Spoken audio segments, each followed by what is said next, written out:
Thank you, Ellen. It's an honor for me to introduce Amir Peretz, Israel's Minister of Environmental Protection. Amir grew up in the town of Sderot, and at the age of 30 was elected its mayor. In 1995, he became chair of the Histadrut Labor Federation and went on to establish the Am Echad Party in 1999. Amir was elected chairman of the Labor Party in 2005. As a member of the Knesset since 1988, he has served on a number of committees. Importantly, as Minister of Defense, it was Amir who selected Iron Dome as Israel's defensive solution to the short-range rocket threat, a decision for which we're all immensely grateful. Please join me in welcoming Minister Amir Peretz.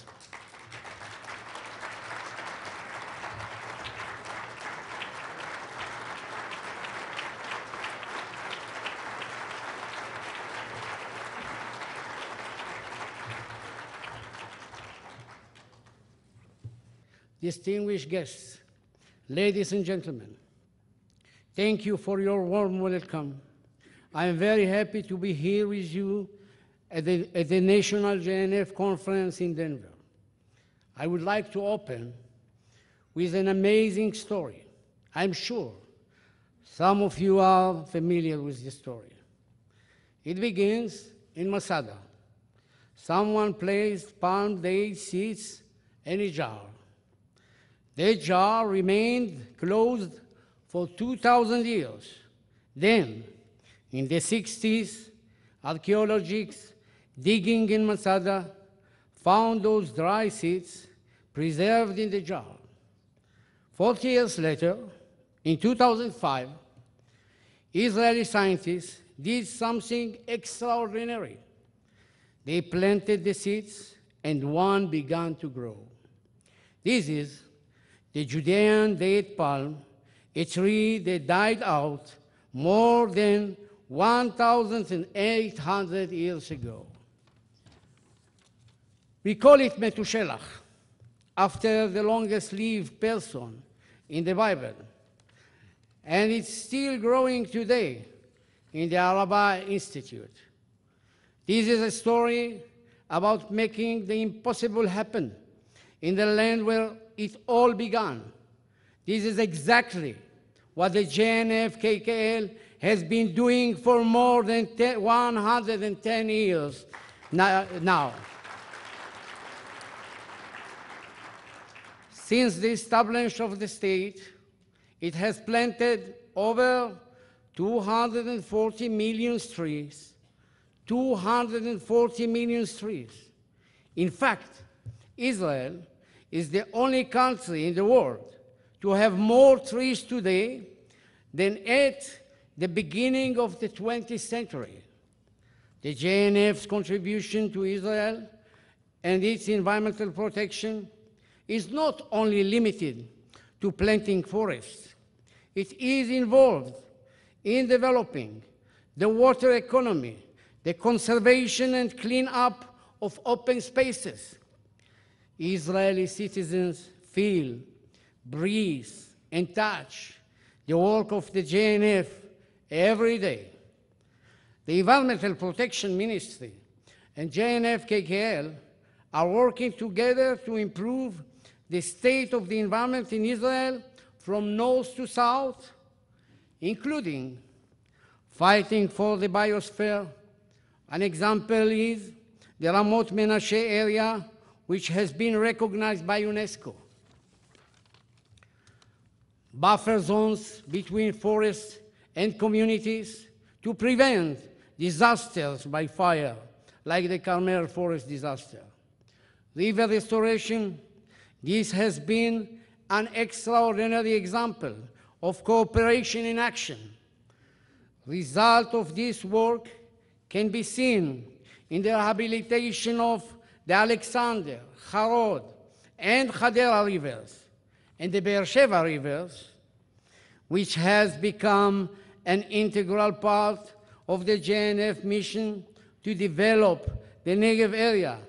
And Russell Robinson, with Melinda and with the other, is pushing forward to advance this on your behalf. In general, over the past 2 decades, We have seen many changes in environmental protection, and in recent years, Israel has been closing a 20-year gap behind the Western world in environmental matters. We still have a lot of work ahead of us. When I became Minister of Environmental Protection, I considered what areas to focus on. First and foremost, the environmental social connection and promoting environmental justice. Environmental protection served as a litmus test for the social situation. As someone who has fought his entire life for social justice, I believe that social justice and environmental justice go hand in hand. To me, the right to a livable environment is a basic right of each and every person, just like any other basic human rights, regardless of location, social position, or wealth. A good example is the Negev Bedouins. The JNF was able to involve them in its work in the Wadi Atir Bedouin Desert Agriculture Farm. We must do everything we can to integrate everyone in environmental and economic activity in Israel. Another area I chose to focus on is promoting green growth. The idea is to use the environment to leverage economic development. We are all aware of Israeli innovation effectively using limited water and land resources while increasing agricultural output. This is green growth in action. The next area that we are focusing on is a very important one: education. Our work is in kindergartens and schools to change awareness and approach to the environment. Increasing environmental awareness among citizens not only changes consumer behaviors, but also teaches deeper values such as responsibility to our surrounding and a sense of appreciation. A big success has been the call to action in the recycling revolution. Children are ambassadors of change within families and homes, telling us to do the right things. Recycling is very important from both social and economic perspectives. We must transform household trash and industrial waste back into useful raw materials, and with the potential of green energy, we will not only improve the environment, but also create many new jobs. This is yet another example of the strong environmental social bond we believe exists. Well, I have been speaking about environmental action in Israel, but as we all know, environment has no borders. Environmental issues is one place are not just limited to that area or that country. Sewage does not stop at the border. Air pollution does not take fences into account. And marine pollution in one nation quickly reaches neighboring nations. We have to deal with global issues such as climate change and problems connected to land and water resources in many regions of the world. We are responsible for the planet we live on, and we must do our part to protect it for ourselves and for coming generations. Israel has much environmental know-how, and many countries benefit greatly from our unique experience and knowledge. And we will continue to share our know-how and expand our assistance wherever we can. Ladies and gentlemen, allow me to share with you a little about myself. I was born in Morocco, immigrated with my family to Israel, and grew up in Sderot. As an officer in the Israeli army, I was severely wounded and spent 2 years in hospital. I recovered and became a farmer, growing vegetables and flowers, and also raising a family. After 5 years and many calls from good friends, I gave up everything I had built as a farmer to run for the office of mayor in my hometown, Sderot. I was elected, and this was the start of my political life. 5 years later, I was in parliament and became chairman of the Histadrut, the General Labor Federation of Israel. I later became leader of the Labour Party, and then I became Deputy Prime Minister and Minister of Defense.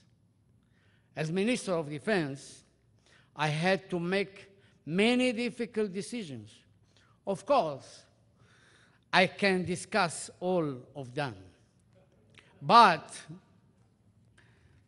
I can say that I was determined to find a way to protect Israeli citizens from incoming rocket attacks. One option was to develop the Iron Dome system. This was not a popular option. The government, military leaders, and the media were against it. They said that it was unrealistic. A system that would be able to identify a rocket launch, calculate the trajectory, and then intercept it, and all in 15 to 45 seconds, that's impossible. Well, it was successful. And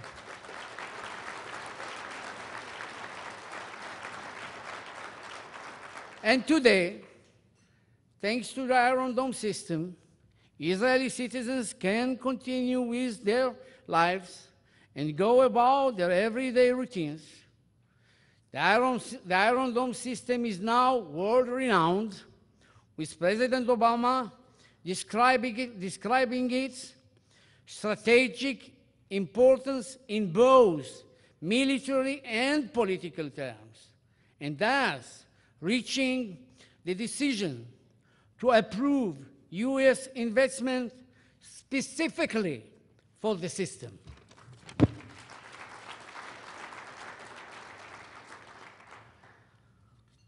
I have a deep understanding of the need to maintain a strong, quality army. We cannot compromise in the fight against terror. But at the same time, we must move forward toward peace with the Palestinians for the good of Israel as the Jewish democratic state. Let's not forget the instability surrounding Israel, Syria, Egypt, and the Iranian threat in the background. All this means we must act in the arena that has the biggest impact. This is the Israeli-Palestinian arena.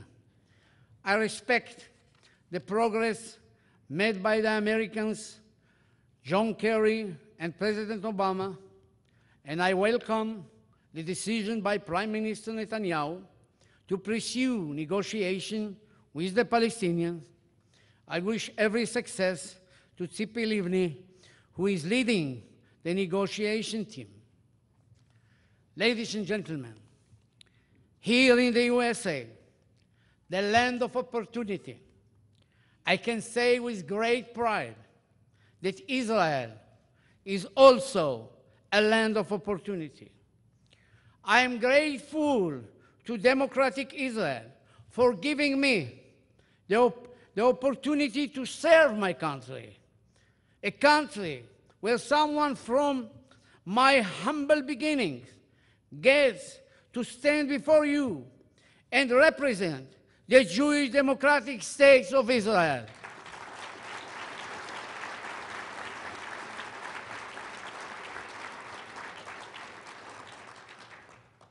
I believe in Israel and its future, but to ensure that it will be strong and secure for future generations, and that it continues to be a home for every Jew in the world, we must act toward a comprehensive worldview and fight for all three aspects together: social justice, environmental justice, and peace. Dear friends,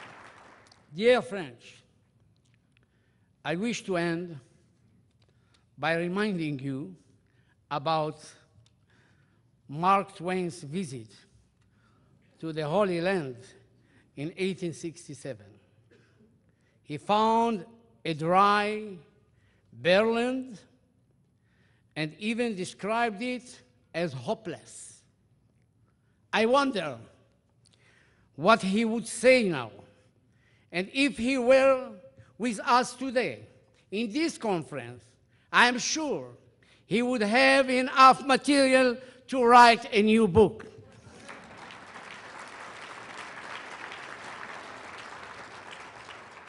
So, finally, I would like to express my deep appreciation to you all for your continuous firm commitment to the state and people of Israel. Thank you very much.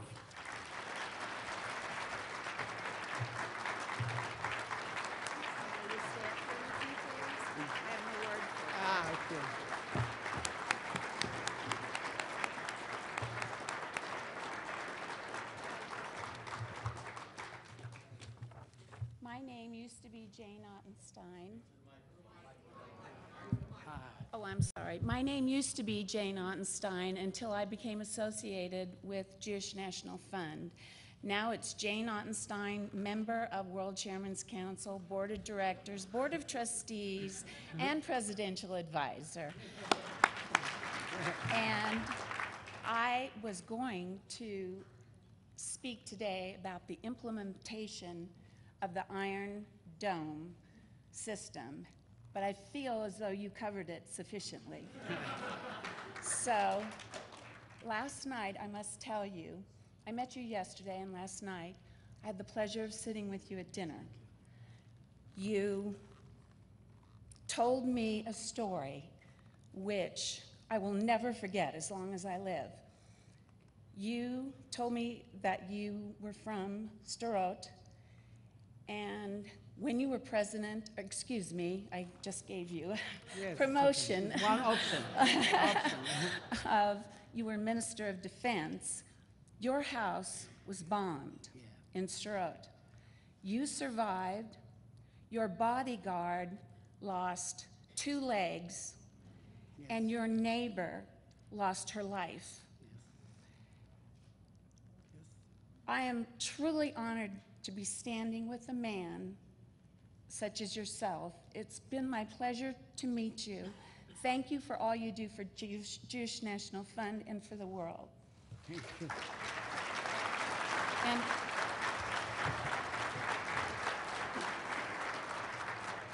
here's an award that there's plenty of room to add many more titles to.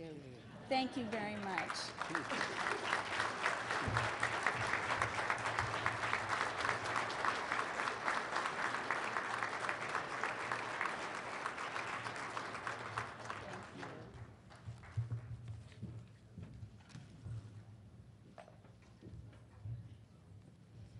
As our program ends, I can certainly say for me it has been more than an honor and a privilege to stand at this podium with so many of the other people who have been before you today, who are truly inspirations, who are all gifts to this wonderful organization and gifts to myself in their friendship and inspiration. Part of the reality of this organization is kind of the inexplicable reality that what happens is not necessarily what reason suggests should happen, and yet it happens because of the efforts of JNF nonetheless, and I'm truly honored to have been here today and been a part of this wonderful lunch and opportunity and the beginning of the $1 billion campaign, the $1 billion beginning. From here, those of you who, for the sessions next, they all start at 2:15. All of the listings are posted outside. You can find them in your program as well. All of them are on the 3rd floor except for the Pioneers, which is directly across from here. So please look in your programs and choose from Colorado's early Jewish settlers, the importance of donors in JNF's campaign, JNF's initiatives in the Bedouin community, and Zionist education. And thank you very much.